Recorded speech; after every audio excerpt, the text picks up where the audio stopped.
knowing if the offseason continues like this, I mean, they're lucky to be a 5-win team next year. Keith?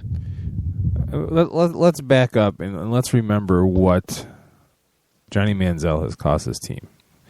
First of all, they used a first-round draft pick on him, so that could have been used elsewhere. Secondly, it's now cost them their offensive coordinator because it's clear, whatever the truth is, it's pretty clear that Kyle Shanahan didn't believe in Johnny Manziel. Or Cleveland, potentially. Yeah, or for whatever reason, there was some kind of disconnect there where the story that I heard was that Shanahan didn't really believe in him and the management was telling him to, well, you need to make yourself believe, and he didn't want to do that. Which I totally believe because Manziel didn't really show much. It's probably cost them. I don't know if it's cost them, but if you're Brian Hoyer, if you stay with Cleveland, you don't feel good about the way things were handled last year.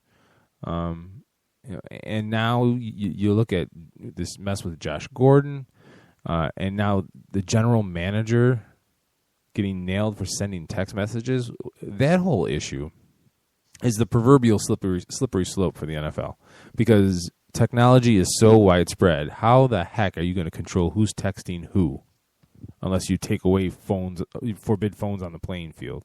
I mean, that's really the only way. And secondly, who turned him in? How did he get caught? That's what I want to know.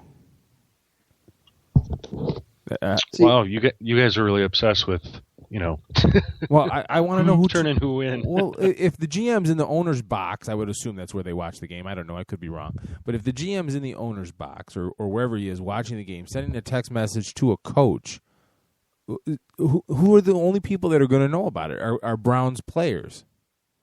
So who the hell turned in the GM? That's my only question. But what do you guys think about this rule that apparently this rule that management can't text or communicate, I assume, or can't communicate with the coaching staff while a game is active?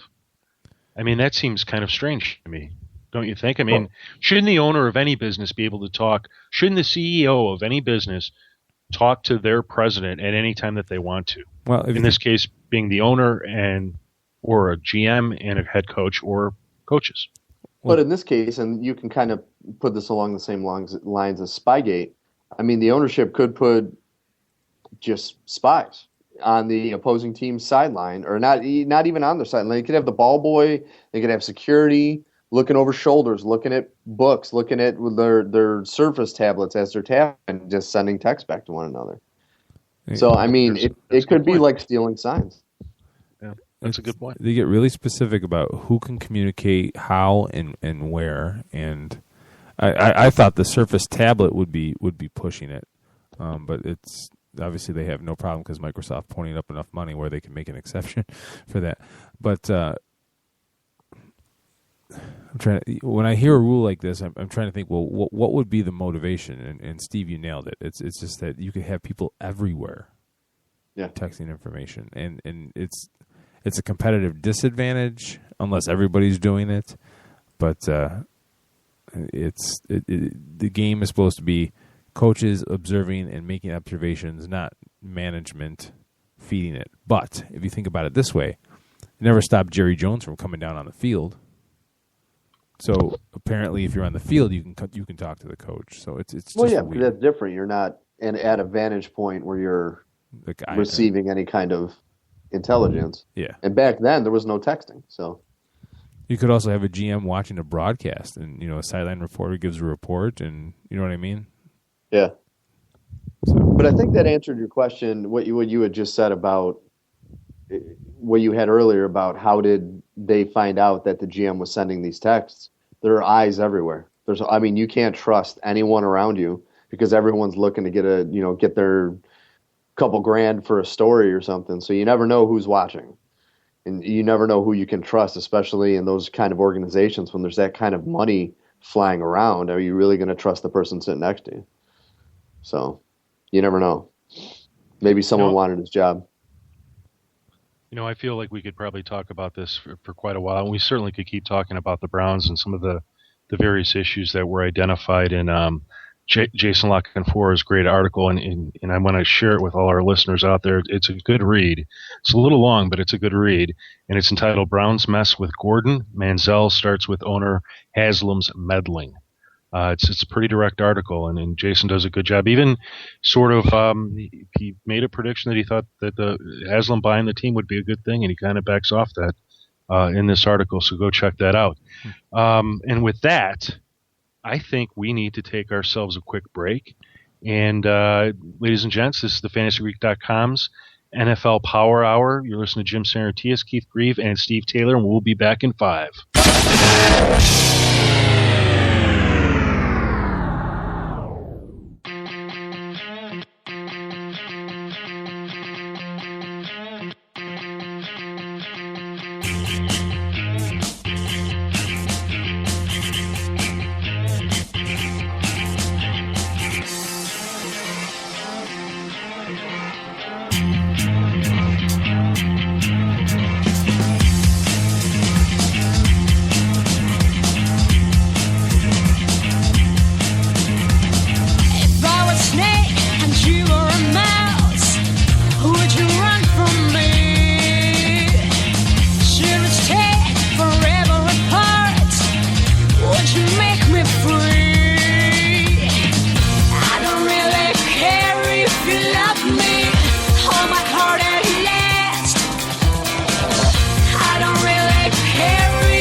Who the hell can wait till morning?